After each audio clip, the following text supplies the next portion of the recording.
Welcome to The Courage Effect. I'm Suzanne Weller, and this is a show about growth and unleashing what's possible. You will hear inspiring stories about what courage looks like, how we navigate what's getting in our way, and the opportunities that surface when we choose courage over comfort. Let's get started. Hi, everyone. It's Suzanne. Welcome to The Courage Effect. Today's guest is someone that I was introduced to via her TEDx talk in Kirkland a few months ago, titled The Power of Not Looking Away. It was a powerful talk that literally stopped me in my tracks, opening my eyes to how frequently drowning deaths happen, particularly for children, and the steps that we can all take to preventing these very preventable deaths. My guest today is filmmaker Chezik Tsunoda. Chezik emerged as an impassioned water safety advocate after her 3-year-old son Yori's tragic drowning. Having experienced the drowning epidemic's deadly consequences firsthand, Tsunoda challenged her knowledge into founding No More Under, a nonprofit dedicated to saving lives through increasing equitable access to swimming lessons and tools. She also directed Drowning in Silence, a documentary that chronicles her quest for answers and healing. Along with her water safety work, Tsunoda heads Visually Inspired Productions, which creates social impact films that help shift the narratives of systematically excluded communities. Chezik, it is such a pleasure to have you here. Welcome to The Courage Effect. Thank you so much for having me and for that lovely introduction. I really appreciate it. Well, it really is an honor. So as I said, I was literally blown away by your TED Talk, and I knew immediately, okay, I need to reach out and talk to you about being on the show. I'd love to start our conversation with you sharing some thoughts on the role that courage has played over the past 5 years since Yori's passing. I would say, honestly, that I was almost forced into this courage. I have 3 other children that I had to take care of right after Yori passed away. And so it really does take, at least for me, it was knowing and needing that I needed to be there for my other children that just made me get up every day and put one foot in front of the other. And I feel like in the strangest way, the more you do what you have to do and get to a place that you have to get, you keep going, right? It's like that kind of sleep begets sleep for children, and like courage begets courage, right? You kind of settle into it, you feel it, and you understand the need to move forward and keep going. And then for sure, getting a sense of how few people know about drowning issues, and even beyond that, how many people still don't know how to swim. It really just it was a drive at some point that came and is still here, that I don't even, it's funny, even being on this podcast, I don't necessarily see it as courage. But in reflection, I understand why it is. Yeah. Well, courage begets courage. I completely agree with you. And when you, I think, following such a devastating thing in your life, I mean, having to be there for your family, not just for you. And it sounds like that was something that really allowed you to not just cope, but to just keep building that practice in your life and making sure that you were just getting better every day. It's true. I honestly think that it's taken me up until this last year to then put myself in the mix, because I think for me, it was, again, I just lost a child and making sure that my other children were going to be okay. And then beyond that, making sure that other people's children somehow are going to be okay and not and not fall into the same devastation that our family had fallen into. And it really was until this past year where I said, okay, wait a minute, what do I need? What is, let me take a step back and understand how I can be courageous for myself. Oh, I love that. Well, I'd love to hear a little bit more about No More Under, because the stats that you shared in your talk, I mean, what is it? Drowning is the leading death of children ages 1 to 4. So yeah, I kind of understood after Yori passed away, and I looked, and the statistics are out there. If you Google them, they're online. But it's not something that is regularly discussed. And so initially I started out saying, hey, don't let your children drown. That was the message, because that had just happened to me. And I realized that people look away, right? When you don't think it's going to happen to you, when you don't think, oh, I'm always going to be watching my children, or oh, my kids know how to swim.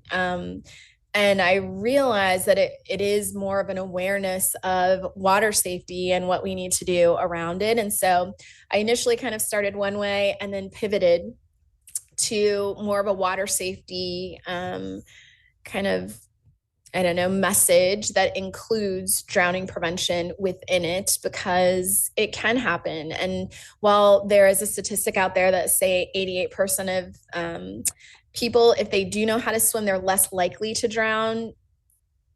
Even the most skilled swimmers drown, even adults drown. So I think really for me, it is about stepping into educating our children, educating our parents and caregivers, just to have an eye out. And from, I guess, the last couple of years, we've gotten about 1,000 kids in the water swimming, many who, I think the percentage is over 50%, that had never been in a swim lesson before. And so we work with children ages from 13 to 18, and are really just trying to, again, spread the message. The other thing that, when I looked into it, I realized that Black and brown children drown way more than the average. And so that was another thing that touched me deeply, of how racism and Jim Crow laws from way back in the day are still impacting Black and brown folks. So we really lean into that as well, with trying to ultimately have equity in aquatics and make sure that everyone can learn this life-saving skill. Yeah, and I had heard some stats before about, just the inequity of this, and it being based on, segregation and pool access and everything else. But what is it? 67% of Black people have little or no swimming ability.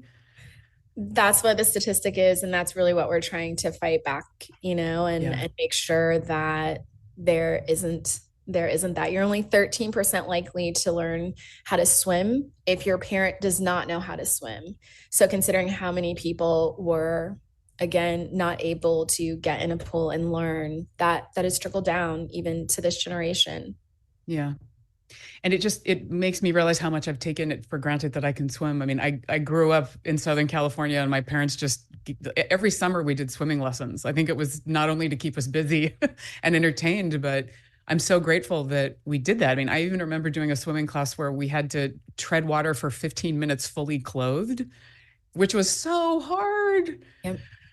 So yeah, but it's just really opened me up to how fortunate I am that I've had access to that. And as you said too, just the knowledge of, especially with phones, right? I'm just going to send this quick text. And we do this in so many ways to make us look away if we're driving, if we're doing anything. And it's really scary. So I'm grateful that you are doing this work.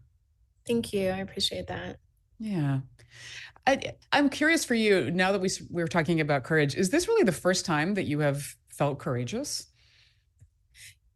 So I have to say, as I was kind of prepping and looking at your podcast, I recognize that it's been kind of baby steps. I will say that The Alchemist is one of my favorite books. And what I love about that book is it really shares the journey.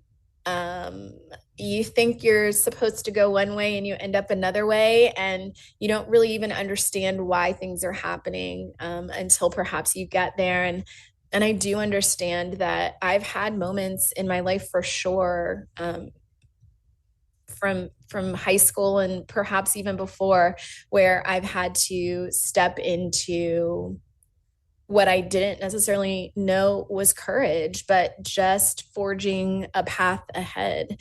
I think it's hard. Life is hard. There are so many things that happen, and it's truly important to come from a space of gratitude and really try and look at those positive things that are around you to keep going. And that's really what I've leaned into. Again, more looking at it as gratitude and not what's come from that gratitude, which is perhaps courage. Yeah. Yeah.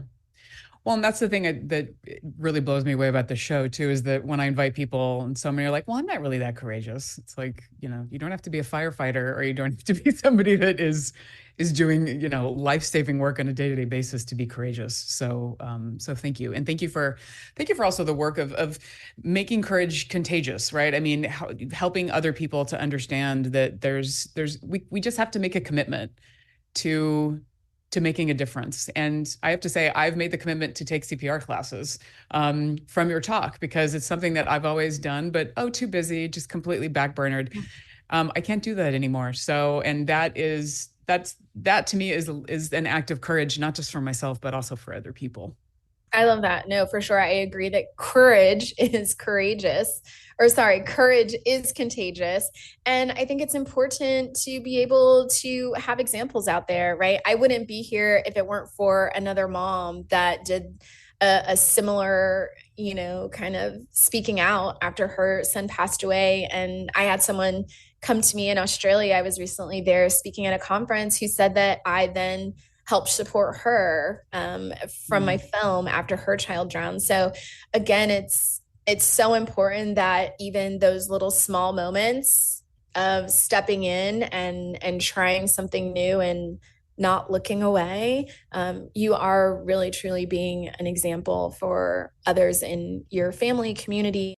Yeah, definitely. Well, we're going to cut to a break. When we come back, I'd love to have a little bit more of a conversation with you about looking away. I know when we were prepping for this, we talked about having the courage to actually look at something and do something about it as opposed to just pushing it to the side. So this is The Courage Effect with Suzanne Weller and Chezik Tsunoda, my guest. We'll be right back. Courage takes on many forms. I believe that one of the most courageous things that we can do is recognize when we need help and seek out support. Is something interfering with your happiness or keeping you from achieving your goals? If you're going through a hard time, possibly struggling with depression or anxiety, therapy can give you tools to approach your life in a very different way. That's why I'm excited to tell you about today's sponsor, BetterHelp. BetterHelp's mission is to make therapy more affordable and accessible. It's an online platform where you can be matched with a professional therapist in as little as a few days just by filling out a few questions. I know from personal experience that finding a therapist and the right fit can be really difficult. With BetterHelp, you can easily switch to a new therapist at no additional cost. For more information and to sign up to get matched with a therapist, go to BetterHelp, that's HELP.com/courage. Visiting this link both supports the show and gets you 10% off your first month of BetterHelp. So if you're struggling, consider online therapy with BetterHelp. Easy on the ears, good for the soul. Alternative Talk 1150. Welcome back to The Courage Effect. This is Suzanne, and my guest today is Chezik Tsunoda. Chezik, we have been talking about looking away and the courage that it takes to not look away. I'd love to hear from you. I mean, obviously not just in the context of drowning, but what are some of the other things in our lives that we tend to look away from? Anything hard. I think we Yes. look away from anything that's hard. I find myself doing the same thing if I have to write a speech or, just something that doesn't come very easily. And so you have those small moments, but then you also have large moments like things that are happening in your community or even in your family, in your marriage, like in relationships. I think that it's, I don't want to say it's unfortunate, but to me it is that we are so easily distracted by things. And so we tend to, when something hard comes up, when something emotional comes up, oftentimes we distract ourselves with entertainment or fill in the blank. And so I've just noticed in my life, because honestly, I started in a similar path. Even when we talk about the beginning of this podcast, like I distracted myself with my other children. I knew I had to do things. So I just threw myself into work. And I'm just now starting to pull away and recognize that when you really want to heal, when you really want to push through, there's a saying, there's no other way but through. Yeah. And you really have to go through the fire almost and feel that heat to heal. Feel the heat, see the burn, understand it, and then, take care of it and again, get through it. So, I just look, even in my current film project, I'm talking about the unhoused population in Seattle. And I think that that's just one example of something that it's easy to look away from. If something doesn't impact you, if something doesn't directly impact you or harm you, quote, harm you, you just go about your life. And I'm of the, I guess, perspective that until we're all good, like we're not good. But I really believe that helping others and figuring out how everyone can at least be okay. I don't need everyone to be amazing in the world, but can we just get people to a bare minimum and not look away and live our lives as if other people aren't suffering? Man in the Mirror by Michael Jackson. It's like, it's so real. Like, you've got to start with yourself, and you've got to then look around you and try and make the world a better place. I don't know how it sounds. I understand how it can sound, but I truly believe in the lean in. Well, and I mean, what I'm hearing is personal agency and us individually taking responsibility for having the ability to create change. For sure. For sure. And I think sometimes we don't understand how easy we can create change, right? And that is like kind of the baby step into courage and being courageous. You don't even realize how small saying hello to someone could be, or, it's those little moments of getting out of kind of the day-to-day rat race, which seems, just to take a baby step back and realize where one small thing or one small change can make a huge impact. Yeah, I think about that a lot, especially because we have such a large unhoused population in Seattle. And I think people feel helpless too, right? I mean, so that's the other thing, is that even if you look at it, what do you do with it? And I'm sure you're hearing a lot of that as you're going through your film. I think not only my film and focus on that, I think that's everything, right? Yeah. I think we all think that someone else is going to handle that pothole that's outside in the neighborhood. Someone else is going to do that thing that you could spend 10 minutes just looking at, to say, where can I lean in? Where can I perhaps do something? And that's part of why I have started making films. I think, my first film, Drowning in Silence, was, we can shift this perspective on water. We can actually stop these. Drowning is 100% preventable if we just fill in these blanks, right? And I'm hopeful. I understand how much we're distracted by content, and also how beautiful movies and films and feeling emotion and having some empathy, because you see what people are experiencing can have. Like, it can have a large impact. Think of how many films or speeches that you've seen that have moved you to tears, and you go get a CPR class, type of thing. And so that's really where I'm focused, is not only sharing stories of people and things that are happening that we might not look into or hear of, but also what we can potentially do to help, and showing, again, it's contagious. So showing ways that people are making a difference. Yeah. Well, I'm so glad that you're doing that, because it is, I mean, there is that apathy that goes with it, but I think that so much of it really comes from just feeling disempowered. It's almost like deliberate disempowerment of ourselves, because we're just like, well, I don't have energy for that. And we just sort of leave it over there, which is sad, but we all do it. It's sad, and I understand it, right? I understand both sides. And that's why when I said, I'm not sure how this sounds, I understand how I can sound like, oh, a do-gooder. And it's not even that, as much as it is I think because of what I've been through, I understand how lonely and how heavy life can be. But I also understand that I've been able to come out of some of that loneliness and heaviness by helping. It provides something beautiful um, and positive, seeing something that you've done impact someone else's life. And so that is, I guess, when we take it all the way back to maybe the first question of, you know, how have you been courageous and what's led you to this? I think, and maybe that's selfish, that I feel better when someone else feels better, when I'm helping. And I keep moving towards that because it's a lot. Life is hard and for many people in many different ways. And so anything that you can do to help someone else, and or just even, again, man in the mirror, help yourself first and then recognize how you can help others. Yeah. Yeah.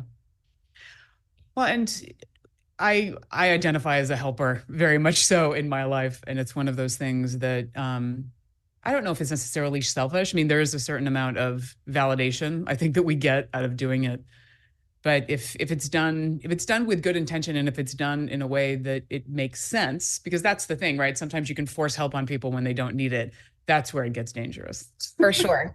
For sure. Especially in an unhoused situation, I've seen very much so people thinking that they are helping or offering help when it's not asked for.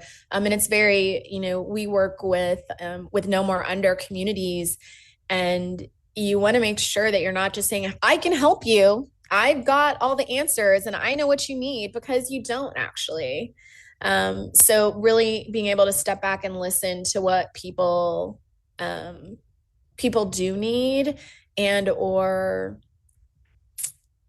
how you can help, I think is critical. And it's so interesting because yes, it's identifying as a helper, but I also think that there is some leadership that comes and needs to be in that space of courageousness, right? Again, the leading, hopefully leading a movement. I think that's kind of, my goal with some of the work that I do. I want there to be a movement around the support and help of others. So, yeah. Yeah. So moving into action. I mean, that's the other thing, right? Not just talking about it, but actually doing something about it. Exactly. And it really is baby steps. That's another thing for me. I believe in every day doing a little something. And then you look back 3 months later and you can say, oh my gosh, look at all that we've done. And it was really beautiful. The end of this, last year, I was able to look back on a year and realize what all of those baby steps had accomplished. And I think, if anything, I'm in a space now of giving myself grace, and again, not distracting myself from some of what I'm still trying to work through. I still am triggered by certain things because of my son's death, and really wanting to continue my healing journey. And again, even just being an example, hopefully, and inspiration to others who have had a loss, period. I think that's another film I want to work on, is kind of focused on like how we handle death in our culture. My coworker said I'm going to have to start working on more positive. She's like, you've got to throw in a really positive documentary in there, because I'm definitely, I lean into the harder subjects that we don't want to talk about or think about. So. Well, I love that you're going to do that. And as somebody, I mean, I was just in Mexico a few weeks ago, and that's one of the things that I love, like Day of the Dead, the celebration of the dead. I mean, it's a completely different way of looking at death. So yes, it is a reframe, but a very challenging one, especially in this country. I think that's really another key, is the reframe. It's the unlearning, right? It's the unlearning the way that we've moved through life and what the last generation has taught us from the generation prior, and unlearning and figuring out how we want to move forward and reframe what our lives look like, what courage looks like, what support looks like, what love looks like. It's all of those things that just good to reflect on. Good to reflect on. It is. Well, as we wrap up the show, I want to share a few comments that I heard from you that really resonated. I mean, even just that last one, unlearning, the power of unlearning. And I think that is a big part of looking, right? Not looking away. And, being in that situation of, like being in the fire, as you said, feeling the burn and not just running away from it. There is some value that comes in dealing with it, because if you don't deal with it now, it's going to come back when it's least convenient, or it's just never going to away or potentially get worse. But pushing through, not away at the same time. So not just about looking, but also in action. And coming out of loneliness and struggle by helping others, and having an idea of what it will take to do that and how you can most effectively do that. And you're obviously doing that in your life and work. So Chezik, it's such a pleasure to have you here. Thank you. Any final thoughts that you want to share with our listeners?